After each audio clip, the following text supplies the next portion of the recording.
Halo, assalamualaikum warahmatullahi wabarakatuh.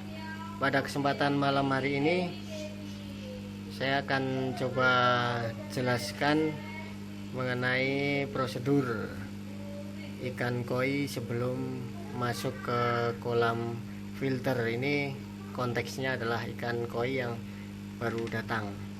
Jadi pertama-tama yang perlu kita siapkan adalah PK. Nah, ini PK.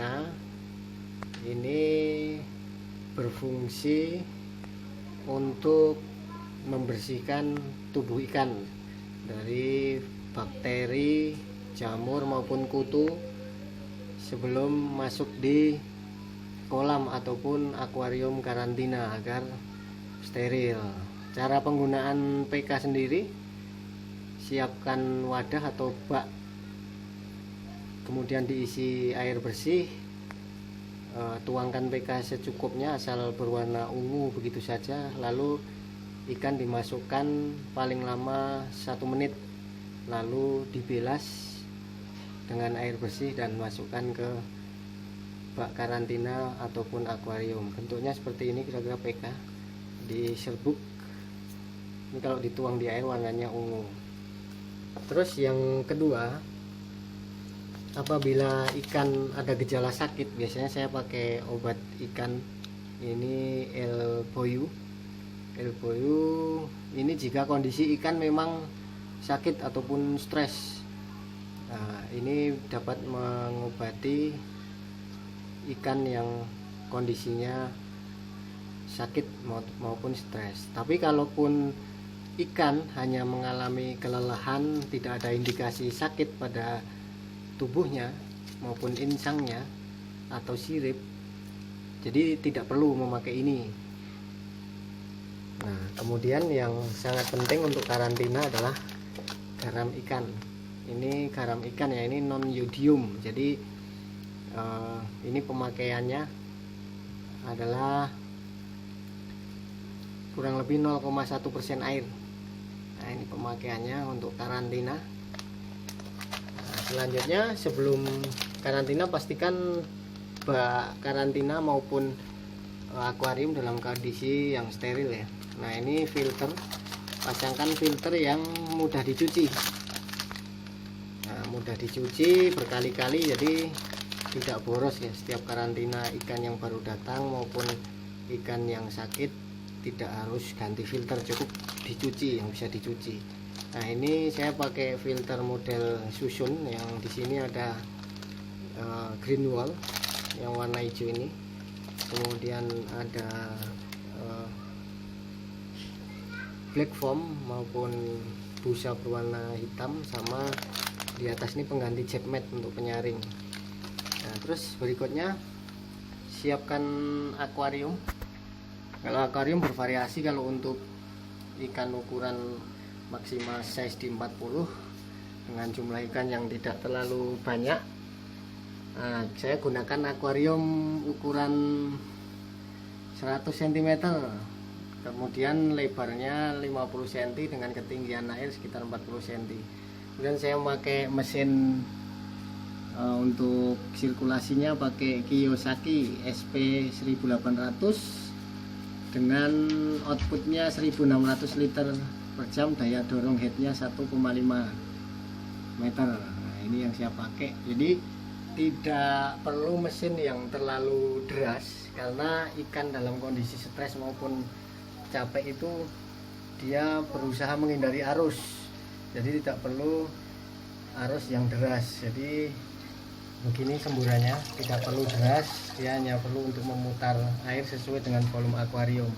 Kemudian filter tadi dipasangkan di sini untuk menyaring lendir ikan maupun kotoran. Yang tidak kalah penting adalah ikan sebelum dimasukkan ke bak karantina ataupun akuarium jangan dikasih makan, jadi agar amonia ataupun bom amonia tidak terjadi ketika dia proses karantina. Puasakan sampai Anda benar-benar yakin ikan dalam kondisi siap untuk dipindah ke kolam filter. Terus selain peralatan tadi, siapkan aerator.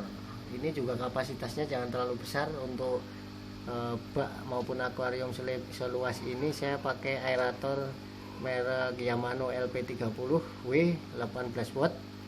Ini cukup lah untuk memberi injeksi oksigen ke bak karantina. Nah, setelah itu semua dilakukan, garam taburkan secukupnya dengan dosis 0,1 ya gram per liter air. Jadi ikan sudah siap dimasukkan di bak karantina. Kondisi ikan yang saat ini masuk di bak karantina adalah ikan yang baru datang. Ini jenisnya Doitsu Sanke, ini tidak ada sisiknya. Kalau secara fisik keduanya berkelamin jantan ya. Ini tampak sehat, tidak ada cacat, artinya obat untuk penyembuhan tidak perlu digunakan. Ini ikan ini hanya perlu adaptasi dan menghilangi stres maupun capek, jadi perlu garam saja. Kemudian peralatan lain yang tidak kalah penting, di sini saya sediakan water heater. Ini heater saya pakai Edman 100 watt. Ini perlu digunakan ketika ada indikasi ikan yang jamuran, kemudian kondisi secara fisik atau visual terlihat memang harus perlu untuk mensterilkan air maupun kondisi tubuh ikan dengan melakukan pemanasan air.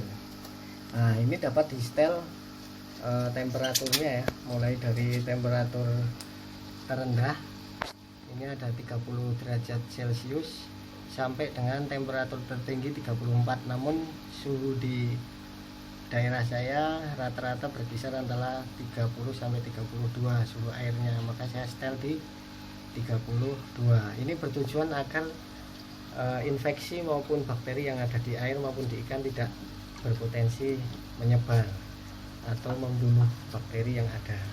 Nah, ini fungsinya water heater untuk ikan, saya pakai Edman. Nah, begitu kira-kira. Terus kapan ikan bisa dinyatakan sehat ataupun siap untuk dipindah ke kolam filter? Ketika ikan sudah aktif maupun cek secara fisik tidak ada tanda-tanda bahwa ikan sakit, ikan sudah aktif seperti ini. Nah, kapan?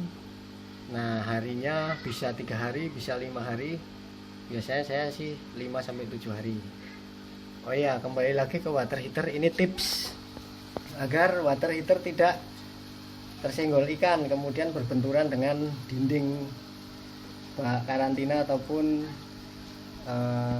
kolam akuarium ya, agar tidak pecah. Karena water heater ini tipsnya adalah dinyalakan ketika dia sudah full terendam air, karena ini panas, mengeluarkan panas.